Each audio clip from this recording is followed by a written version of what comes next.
Tchou! Bonjour à tous, c'est GLG et je vous souhaite la bienvenue pour votre petit JT du Geek, toujours en mode électrique. Allez, petite auto-promo, aujourd'hui j'ai mis en ligne la première partie et le premier épisode de mes 1500 km à travers la Thaïlande en voiture électrique. Je veux dire, là on est quand même un petit peu dans le thème, on va visiter l'État OS1 et normalement à la fin du premier épisode, si vous regardez bien à la fin de la vidéo, il y a le deuxième épisode. D'ailleurs, à la fin de ce JT du Geek, il y aura une bannière où vous pourrez cliquer pour voir cet épisode-là, j'espère que vous serez nombreux à la regarder, ça fait toujours plaisir.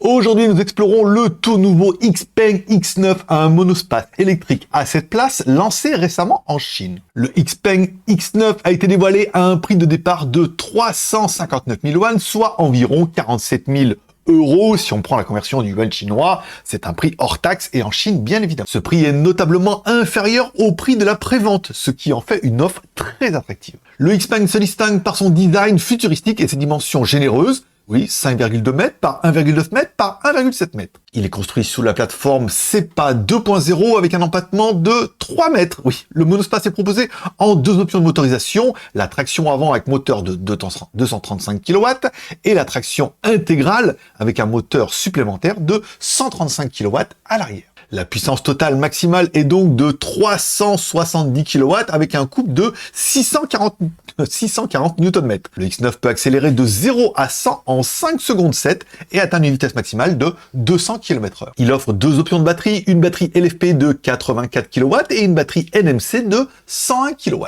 Le X9 supporte la charge 800 volts permettant d'ajouter 300 km d'autonomie en seulement 10 minutes. Je vous invite à aller voir ma vidéo avec la BYD Dolphin, on n'en est pas là.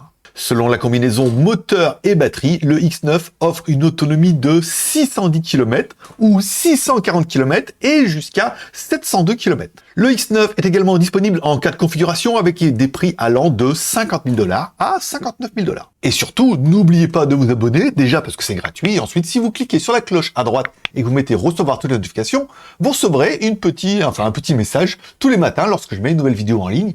Ça fait plaisir. La petite question du jour, pensez-vous que le positionnement du XPeng X9 sur le marché des monospaces électriques puisse impacter votre décision dans l'achat d'un véhicule électrique? Et surtout, son rapport qualité-prix vous semble-t-il compétitif par rapport aux autres challengers du marché? Bon, à savoir que vous avez vu que la configuration est quand même plutôt sympathique. On a même une petite glacière à l'arrière. J'aime beaucoup la configuration. Bon, 9 places, bien évidemment, c'est sympa. Mais par exemple, on pourrait opter pour une configuration 4 places classique. Et là, dans ce cas, on aurait un coffre qui serait vraiment énorme. Et n'oubliez pas de laisser un like ou un dislike dans cette vidéo, mettre un petit commentaire pour dire ce que vous pensez de ce XPeng X9. Et moi, je donne rendez-vous demain pour votre prochain JT du Geek. Bah oui, toujours en mode électrique.